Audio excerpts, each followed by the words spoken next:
Get started. I'll call this meeting to order. This is the February 19th, 2025 version of the Homeless Advisory Meeting. So welcome everybody. Good to see you all in person. Actually look at each other and potentially touch somebody in a politically correct way. I'll go ahead and do sorry about that.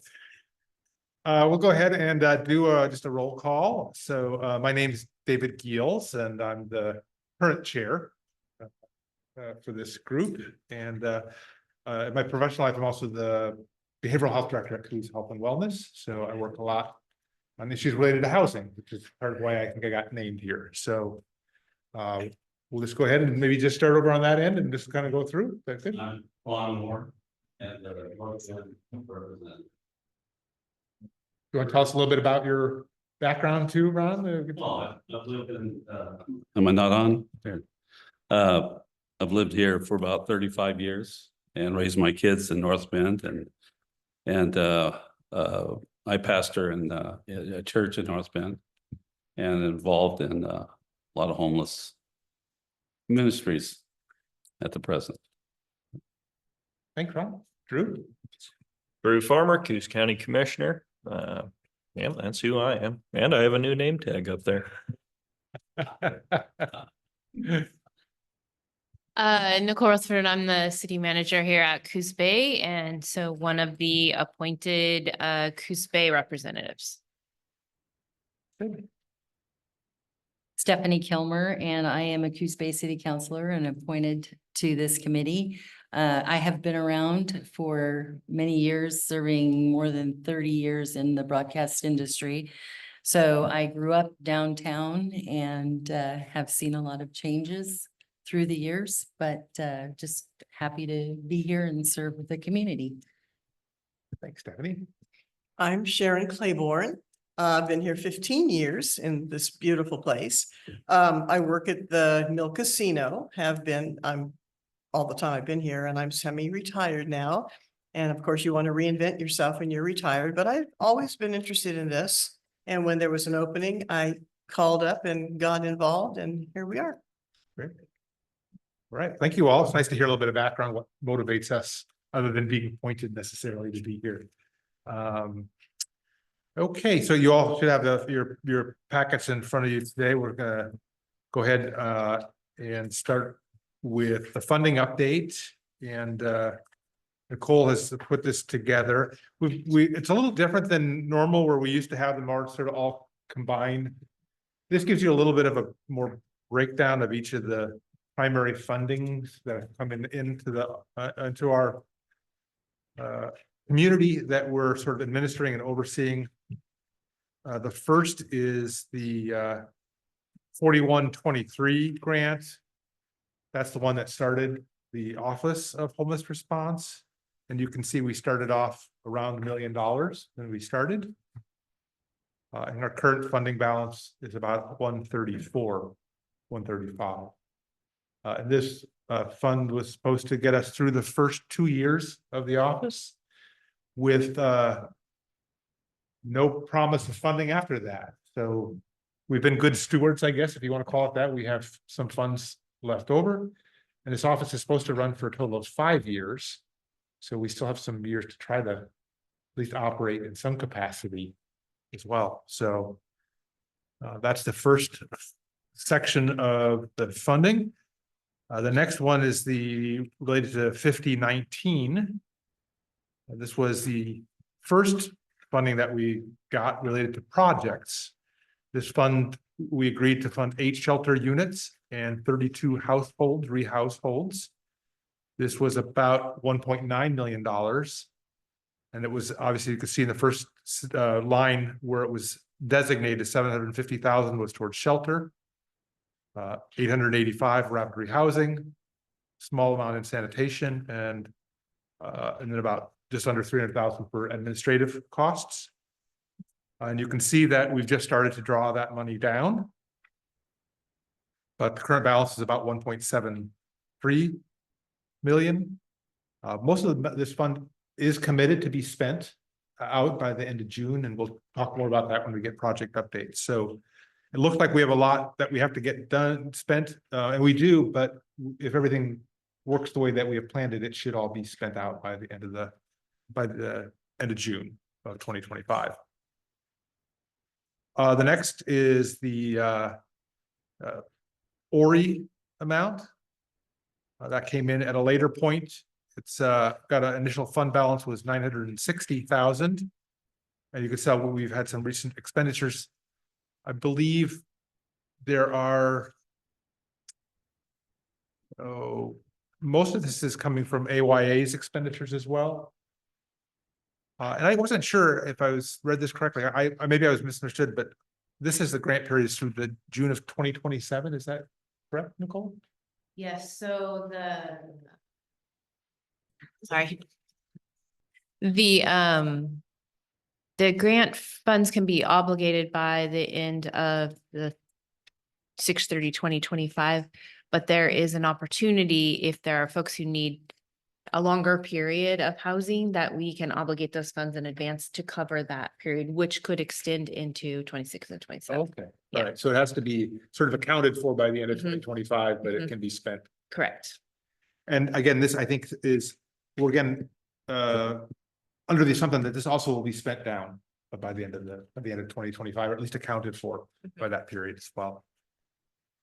And then the final one that we're accounting for is the Youth Emergency Housing Services, or YEHA, I think if I read correctly. Yeah.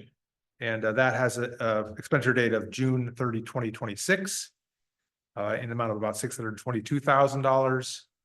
And I think there were 3 organizations that will be using that money for efforts. The ARC, which runs services for youth, homeless youth, both at the Coos Bay and North Bend school districts. AYA, and then is it Safe? Yeah. Safe Families, which sets up, I think, some kind of respite program, if I'm understanding, for youth and their families. So those are the ones that have developed a plan to spend those funds.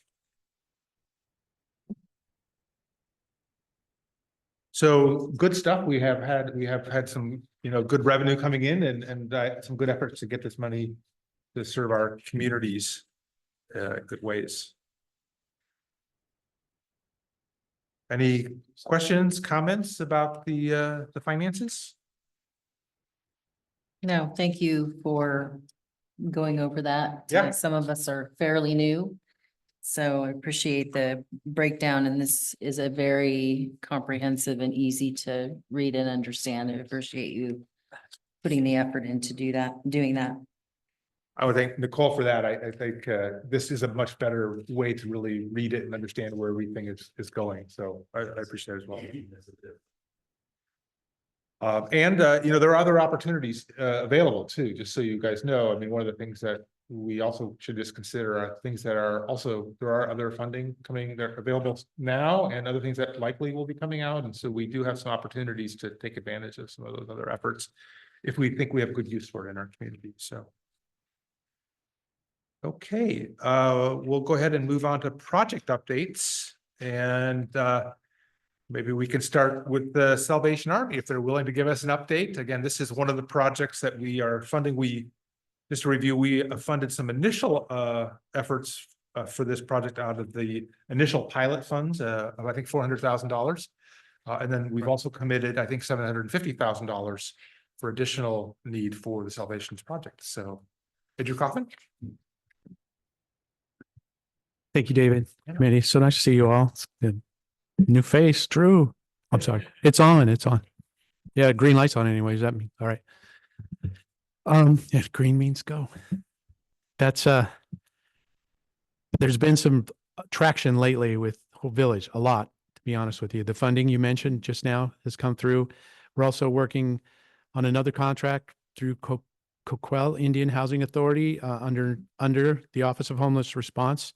That the contracts are screaming through Salvation Army processes right now. They already passed through legal. They'll be sitting in Portland next week. I expect them to be approved, and that funding as well. It's dedicated to operations and construction. The $750,000 you mentioned earlier is dedicated to construction and another program, and Major Aaron's going to discuss that one a little bit. I want to bring you up to speed. We have some plans the latest version, if they're able to go on the screen. Page C30. It's down a couple more. Page 8.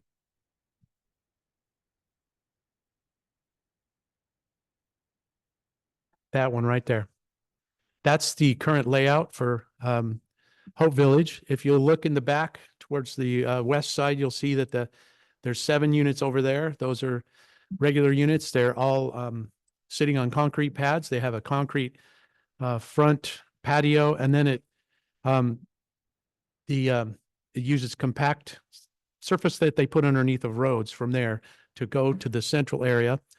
You'll see that there's also a road running up the center of that. That's an emergency entrance, emergency vehicle entrance and exit. They pull around the circle there. You'll see at the bottom, it's kind of hard to see, but the center is a garden, and it's round. It's a memorial garden.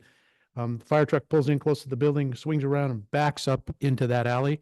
And then they also pull straight out. That's all going to be a part of the funding through House Bill 5019. Those 2 units down on the bottom, one is an ADA unit and the other is a laundry unit. That was separate outside of anything we'd bid prior to this. That's something the architect came up with. It was genius as well. It's got all sorts of amenities to it, including a place where, like, if you work construction all day, you can wash your boots off before you go wandering into your house. There's a dog wash in the laundry. There's so many things that I just never thought of that are important to people as they're living in a potentially muddy area. So anyway, down lower are parking spots that were apparently necessary according to permitting. There's also an easement coming down Flanagan Street there. You'll see that. That's for Pacific Power. They're going to run a new line all the way over, and we had to buy a transformer that will come out of the HB5019 funds. Single phase, but it'll service 1,000 amps and provide power for all those units there. Everything else you see is like the little square thing in the front there, kind of looks like it would be a wading pool. No, that's a swale for water. Oh, thank you. I appreciate that. Know how to use it. That's a swale for geological required for water. We can't run it off the property. So we've got swales. There's a couple of them here, one over here. Anyway, you see the effort that's gone into this plan. $480,000 from HB 4123 for the units. The units have turned out to cost 576. I'm just listening to the homeless thing. Come on in. I want to.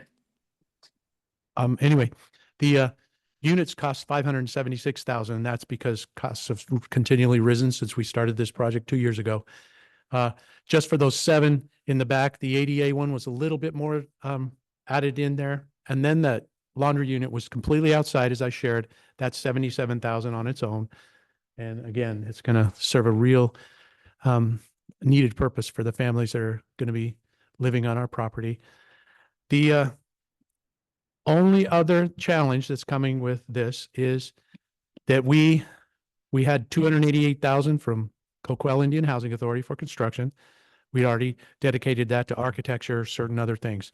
The kitchen's going to be remodeled in the main building so that we can serve meals to the guests that live there. Sometimes it's hard come home after work to prepare for a family. We only have basically a micro warming station inside your unit. So we will provide hot dinners every night for everybody. But the construction funds from, I call it CHA to abbreviate, so I don't have to give you that big long name, covered the kitchen and, the part of the geological, part of the architecture.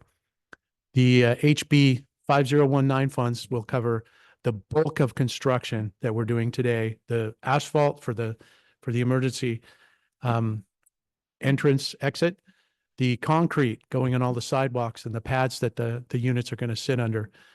All that stuff is coming out of HB 5019, but we had $300,000 more. And I discussed with leadership about a plan to do an emergency outreach program. And it was met with, greeted warmly from Salvation Army staff.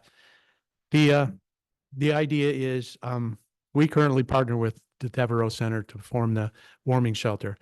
I was just meeting with the police officers in the hall about certain things that are coming from some very vocal people in the community, sharing things that they believe to be solid evidence and truth. But I wanted to start helping people from the perspective of they had this place where they received services.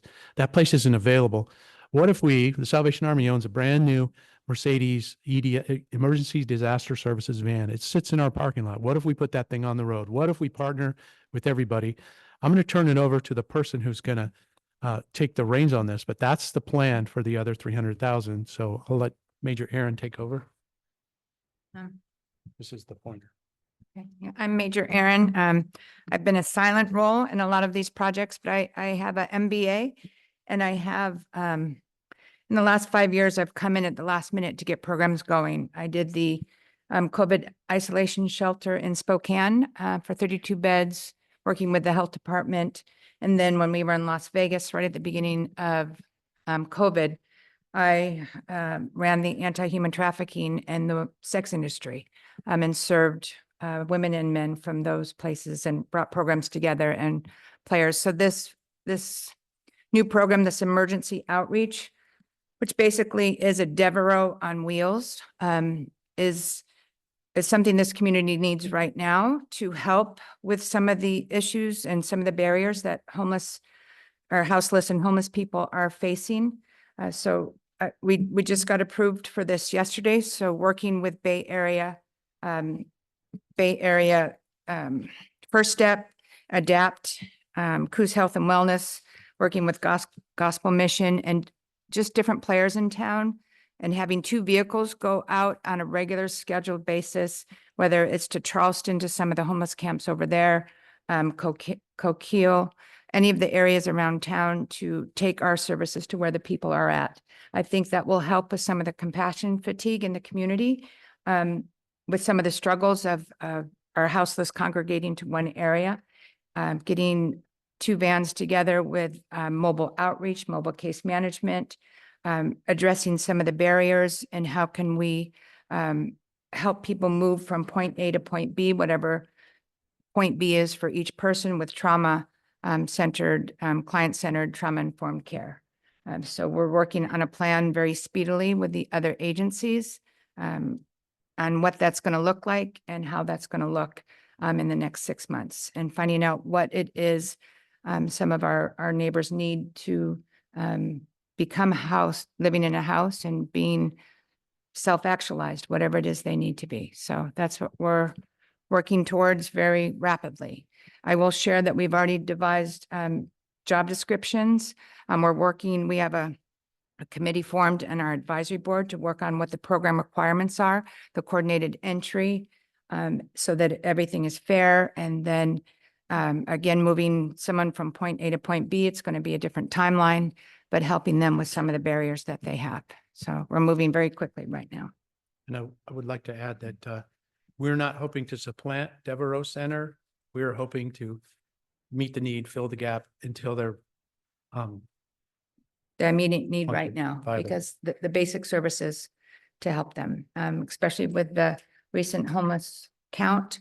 I mean, we do have our chronic homeless, but there's folks that need basic services, whether it's medical, mental, drug and alcohol, or just basic case management to get them to point B. food. We're going to provide hot meals. Yeah. We're going to take food boxes out as well for people who might be on the verge. This isn't supposed to happen with this fund. We'll use our own money for this, but people who may be, food insecure for sure, but who might be in danger of becoming homeless. So if there's a way we could offset some of their bills and help them, Yeah. not spend on groceries this month, spend it on your power bill. That's some of the things that we've devised as well for this outreach program. Right. And also addressing some folks that may be living in a place with no power, no water, that are just a week or 2 away from being homeless. We already provide energy assistance, water bills. We write vouchers at a thrift store, and about $25,000 a year. So if we can meet those that don't have a place to live, and then those that are in jeopardy of becoming homeless in some of these remote areas in our county.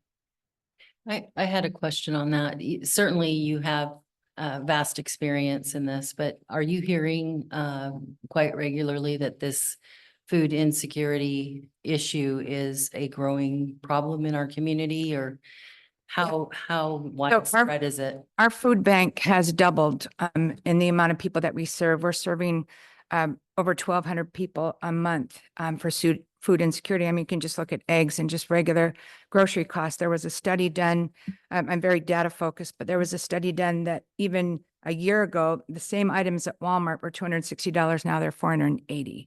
And that's the exact same item. So it's an issue that all of our neighbors are facing. And plus food stamps have dropped. We no longer have that additional SNAP funds or COVID funds to help people out. And then you have the water bills going up. It's inflation, everything's going up. And we're finding a lot of folks that are having to make a choice between paying their water bill and eating. I know you have a lot of work and a lot of things in front of you, but is there any way that you could put some of that data together for this group that we can share with our fellow counselors and county commissioners? Yeah, Absolutely. yeah, we can also, we work closely with the food bank, and we've only been here a couple of years, but we started working with Orca, so we can get some data together on how it's increased and what they're looking at with some of the food insecurities for at least for this county. I was just gonna add, Major Kaufman and I kind of batted this idea around a little bit. And a piece of the conversation was related to that community kind of engagement and education Right. in that compassion fatigue that exists. Yeah. But I think some of it is related to understanding and having access to information. And so we kind of talked about a little bit about that. I don't know what it's Yeah. going to end up looking like, but So we've had some success. We have a full-size gym, a brand new gymnasium on our property. And we've been holding block parties or town halls where we've been bringing people together once a month. I think we could create opportunities for our housed folks, our regular tax-paying working population, to come together with some of our houseless folks or those that are struggling and working side by side. Just having that personal connection and getting to know our neighbors. I think that'll help with some of the perceptions of some of our neighbors here in town. And holding some of those events, so community events, and just bringing people together for one purpose. That way we're working together for the solution instead of working against each other. Those are some of our thoughts. But again, would love to have a committee that would be interested, that would be community-based, and getting a few folks that want to be part of the solution in town to help us with some answers. Do we have a current count, homeless, houseless? Did we just do a current one? Yes. Can I share what I saw? The most Please. recent pit count? The most recent pit count, there was two numbers. One was the HUD definition of homeless. That means that they're in a homeless shelter. They're in some side, there's 300. So that's lower than the other. The people who didn't fall into the HUD definition, which technically, in my opinion, there's a lot of people that may be in a place with a roof over their head, but they're in every aspect of their life homeless. Those people were 800. That's the number that they counted. And then we have about, the average has been 15 to 18% of those that are chronic homeless, that have been homeless for a long time and meet the criteria for chronic homelessness. But that leaves 85% that are really wanting to move from point A to point B. We met some veterans. Oh, sorry. No, I was just gonna say, what we could do is, if you'd like, I can try to invite someone with the pit count to come give us a report. They're still compiling data, so I don't think it's Yeah. finalized yet. But it might be good for them if they would be willing to come and talk to us about kind of what the results were. So we I think heard that. it's Lauren Hunter, right? Yeah, Laura Hunter. Laura? Yeah. We met some veterans in Colorado Springs. We opened a brand new program, and we invited them to come down to our place. They came for like a week, and they said, we prefer to be outside. It's no offense. We love you, but we just prefer to be outside. And that was Yeah. So the end of that. So I know there are some places that are offering urban campgrounds because of that concept. Mhm. Is that something you're thinking about for that property, or? I'd really have a challenge doing it with the current policies and procedures Salvation Army is under, to get it on that property. So right now we run an after-school program, and we're working to to become licensed after school. We have about 80 kids registered.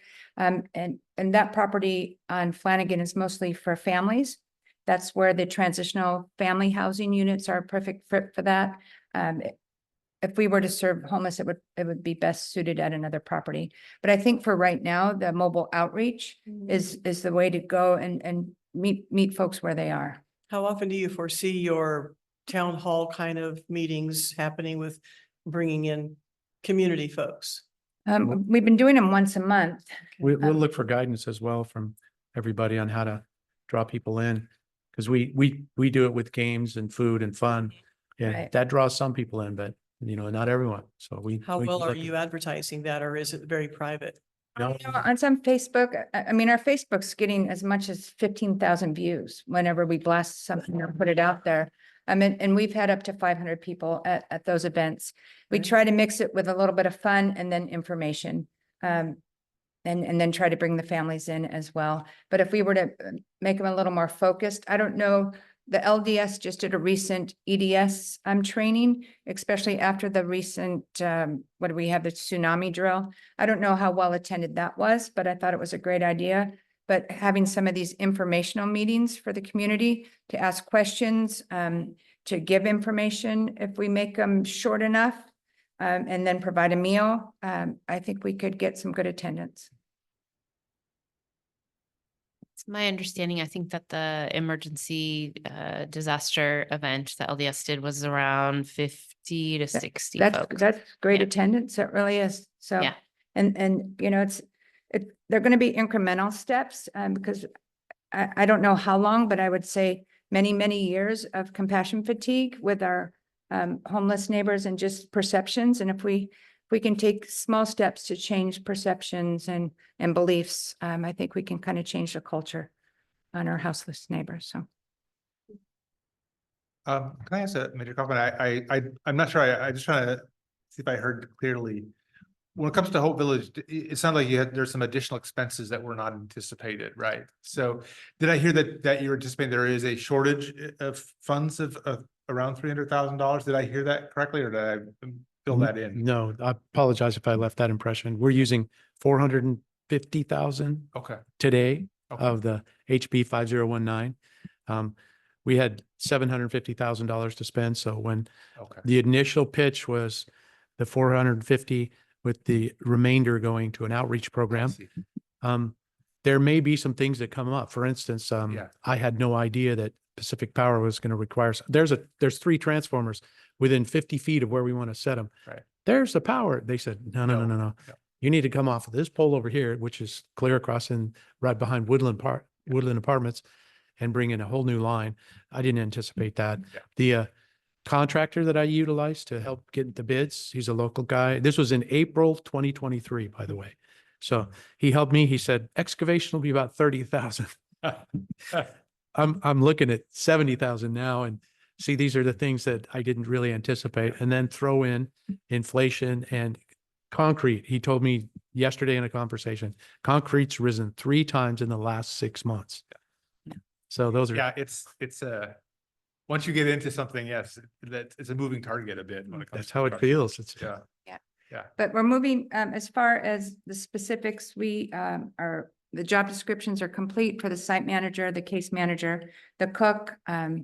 So we're moving swiftly on that. We've ordered the units. The units are coming from a company in Roseburg, no, it's Eugene. Eugene, Sorry. and they're getting built and being transferred. We'll probably start a little bit early as we start interviewing the clients. Because we see case management for the pre-housed and then the post-house for the aftercare. So we anticipate that having a caseload of 20 to 30 families at any given time. Sounds very exciting, and I appreciate your work and Nicole's too, just about having the discussion with OHCS that this was actually okay. I think, I don't know about you, but I was like, wow, all right, they actually changed their mind a Yes. little bit or moved a little bit from. the Nicole did original all the position. heavy lifting there. Yeah. She was. Yeah. That Yeah, was- and we do have proven programs that do mobile outreach, street outreach in many cities. We'll replicate those programs here and just make them a little more specific to this community. And I'd say keep us updated on that. There are Sure. additional funding opportunities. One of them is really around outreach and engagement. So there might be some opportunities See, and that's the thing too. We'll do the emergency part and we would love to either partner with someone again when funding opportunities come alive, or if someone does a better job than us, we're more than willing to get out of the way and, help, support, do whatever we need to do to get people the services they need throughout the community. Great. Any other questions from the board? Thank you so much. Appreciate it very My much. pleasure. Yeah. The next update is related to AYA, and maybe Nicole, you'd be in the best position to give us a bit of an update. The best maybe of those in attendance. So, what I can say is, so AYA is handling a couple of things, under these funding streams. Similar on both, but, rapid rehousing. So they have that piece in 1519 and then also in Ori. Same number of folks, 32 individually different households in both of those buckets. And then they also have a portion in the YEHA funds that kind of rounds out that rapid rehousing with additional services. So the last count that we had on individuals housed is, I believe, 24 for 1519 and 21 on Ori. So we're in line with where we're supposed to be at this point, actually, for the March 31 deadline. We're just about right there. So and again, those, the goal is kind of get those funds spent down by June 30. Transitioning kind of from homeless response team handling a lot of that daily into the city, taking that responsibility on has been a little more clunky than we would have liked, but we're getting there. The AY team's been really patient trying to help. We have a grant coordinator on staff, just timing wise, thankful that we had made that move January 1. So she has hopped in, is connected with AYA on a regular basis, and kind of helping them vet their documentation so that we're ready to do the next request for funding. And then we'll move into monitoring and all those other things. But right now is getting cash moving in the community. So we're on track. It's just, it's a little slower than what we were hoping initially, but yeah. And I did talk to Scott Cooper just before the meeting, and he apologized for not being able to be here. He did say that they feel like they have spent the finances don't really account for everything that they have invoiced, even though it hasn't all gone through the whatever the payment system is. I can't remember the name of it. Opus, really? Yeah. All right. But he says that he thinks their total expenditures on their end, it's about $425,000 on their end. So that's a good portion. And just to recall, a lot of what they're doing now too is they've engaged in a lot of block grants as well to try to help people get housed. Block leasing. So that just a way to try to help people get into units that might not be able to enter into a lease on their own. So I think they've kind of gone out on a limb doing that a bit. I mean, that's a bit of a risky thing for an organization to take that stance. I mean, you have a lease in your name and you're not actually in the property, but Scott's good at being. so it's accomplishing something that might not be able to be accomplished otherwise, but yeah, I think you probably have heard this, but I've heard him say several times, it's difficult in this community to find homes for doctors and lawyers and teachers. And now we're trying to work with folks who don't have a credit history, employment, ID. So it makes it even more difficult. So the fact that they've accomplished what it's amazing. it doesn't take, especially since a lot of properties now, they have a list, they pick from the list. Yeah, if you have your credit history isn't perfect or you have anything, you'll get knocked off the list. So. Yeah. Right. I think that's it for the projects, right, Nicole, at this point. We will probably have some of the funding for the ARC and Any other projects? Yeah, I you have guess I could underway? give maybe a little bit of an update on the Yeehaw. Again, this like shout out to OHCS. We submitted that application and included the proposals of those three organizations. And it's been a gap of time. And so kind of just reached out to each of them, identifying that the homeless response office is transitioning and, so for right now, give them new contact names. And there was some interest in looking at the projects proposed and the budgets proposed. And so I just asked OHCS, can we rethink some of these maybe and submit those? And they're definitely open to that. So they're learning how to work with us locally as well too, having a little bit of flexibility. So we are working on kind of finalizing what that would look like. It's not much variation, so I don't expect it to be, much different, but to share that with OHCS in the coming week so that we can start those funding coming into those organizations too. And it's also, all three of those are loaded in Opus, so it's all available for us to be drawing on right now. So. Any questions, comments from the board around the project updates? All right, move on to the next item, which is response office updates. So and we talked about this at our last meeting. We're still in a bit of a limbo in terms of our office. So we have no employees currently. So effectively, we are the office, I guess, or there is no office. I think Nicole and I have been trying to step in where we can to fill it in some of those functions.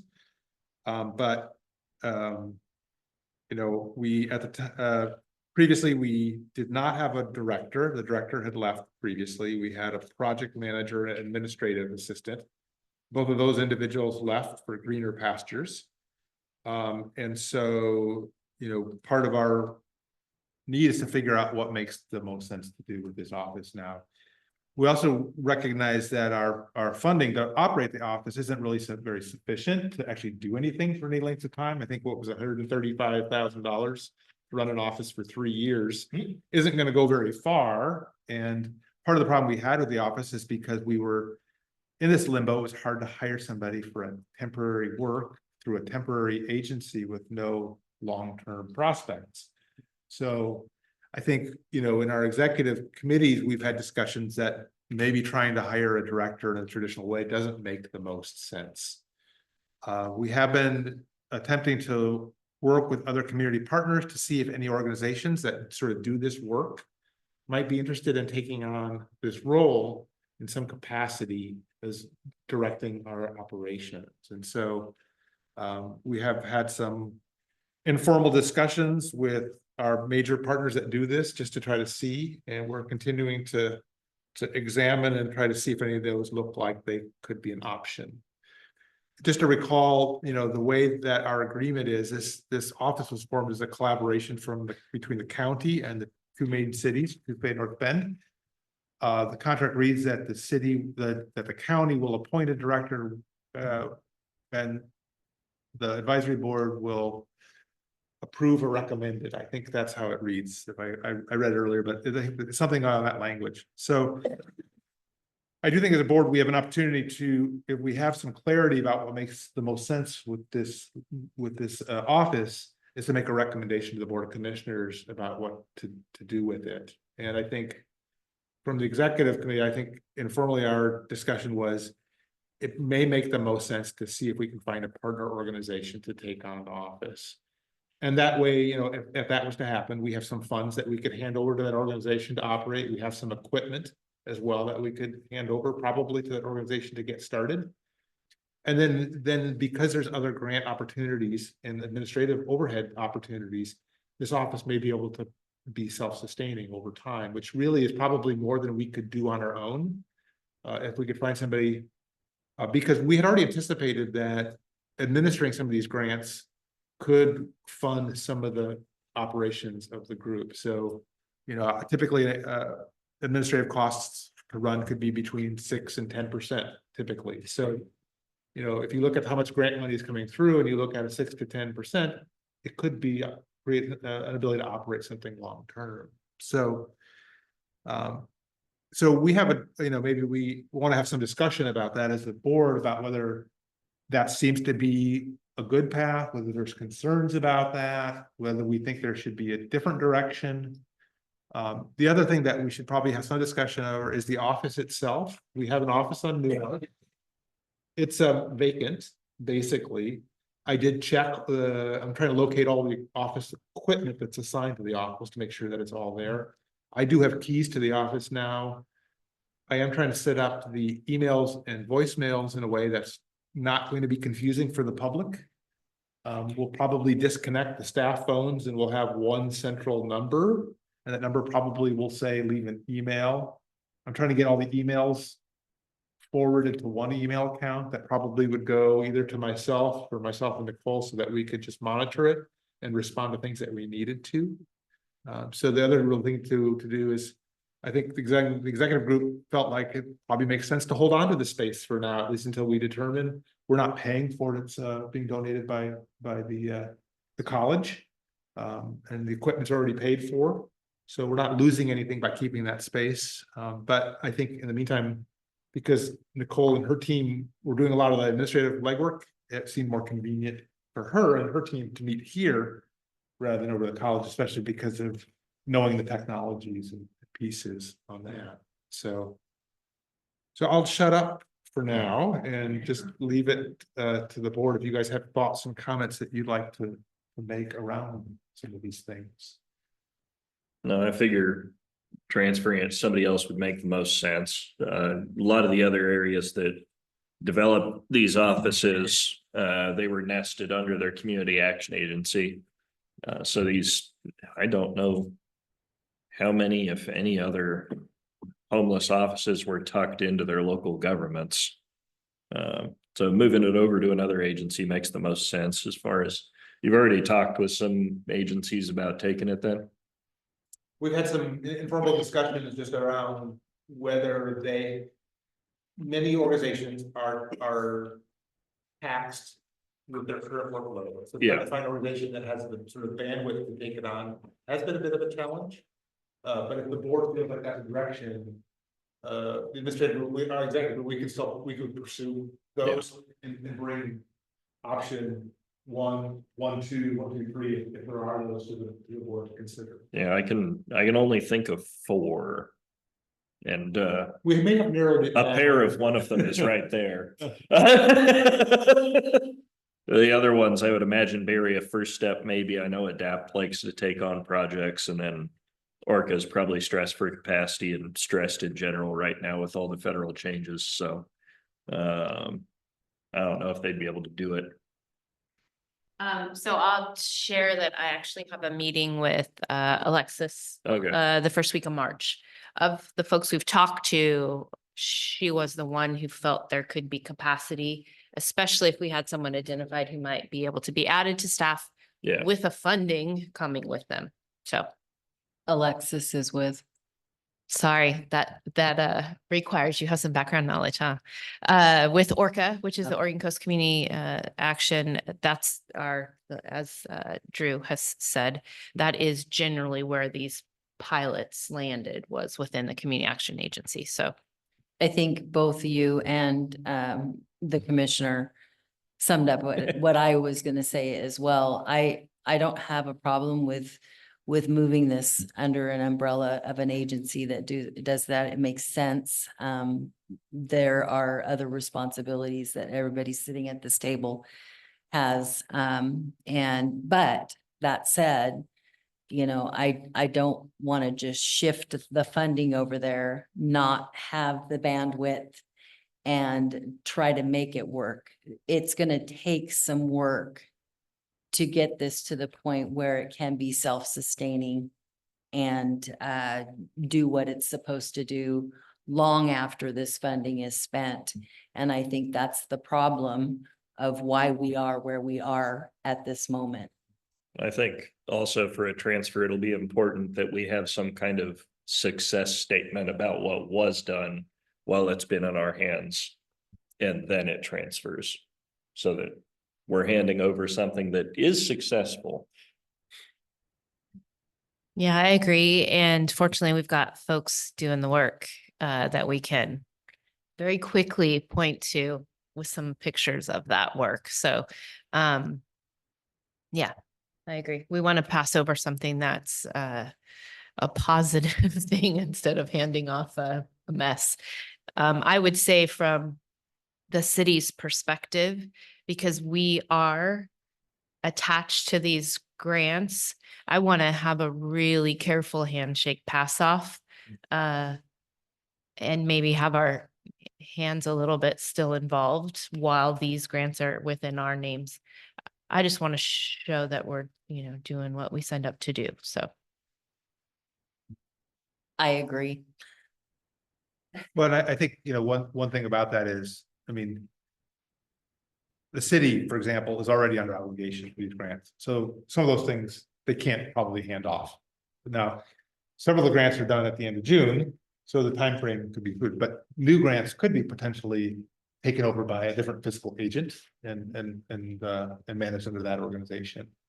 So, partly too will depend maybe on the availability of additional funds, for instance, right? I mean, the governor has talked about new funding around projects related to the housing and houselessness, but there's a lot of different priorities up at the legislature. So what is actually going to happen isn't 100% clear either.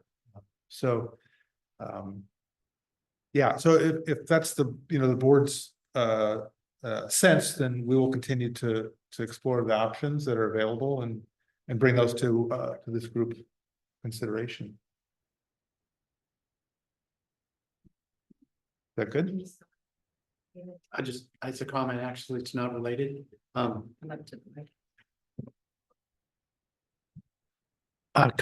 one thing I forgot to add, my wife just reminded me, April 10th is the groundbreaking for Hope Village. You're all invited, love to see you there. There will be food. Oh, it's in conjunction with the North Bend, I apologize, I don't remember the family housing project. So there'll be groundbreakings for both of those properties with many of the funders that gave us OHCS in particular. Yeah, and it's actually going to be tied to, some of you may know that we do an annual housing summit here, Southern Coast Regional Housing. It's usually a 1-day summit. They're going to do a 2-day summit this year, and it's tying into these two groundbreaking. We're going to have a lot of important folks here in this community, so making sure they see what we're doing. Right. And then just unless there's any other comments about the office itself, we'll continue to meet here for our monthly meeting. So. Yeah, I appreciate that. That's great. So we know how to use this system and. We appreciate it. Otherwise, it would mean one of us would try to have to set up the Zoom over at the Newmark Center. And I don't know about you all, but I would not want to try to do that. That would not. Okay. All right. Anything else around response office updates? All right, we'll go ahead and move on to public comment. I don't know if there's anybody that has. No. No one has signed up. And no one online? No one online. Okay, we'll go ahead and move to board comments then. I was gonna start, I thought we'd start over on this end since we started on that end for introductions, if that's okay, yeah. That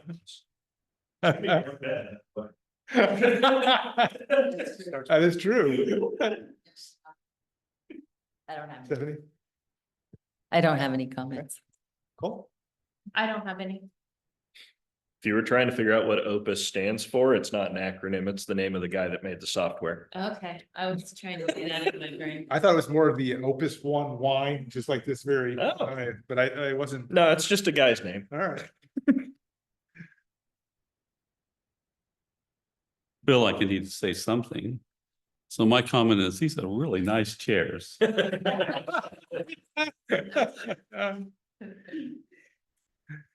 I'll just, I want to just thank Kaufman's for coming up and giving us an update. It's exciting to see some of these things that finally moving forward, and I've been also part of the North Bend Family Housing, and it's just been really gratifying to go by and see the remnants of the old Bangor School just disappearing. And I was amazed, honestly, I assumed it had asbestos removal, and it seemed like it just went like that. So amazing, yeah. So, and I have the plans I got from somewhere on my desk, just to see, so I can, see it go up when it goes up, but, just to have, over 100 units of new housing that'll be available for our community, and, maybe at a rent that somebody can afford, that's exciting, so. All right, well, if there's nothing else, we'll go ahead and, end the meeting. Good to see everybody again.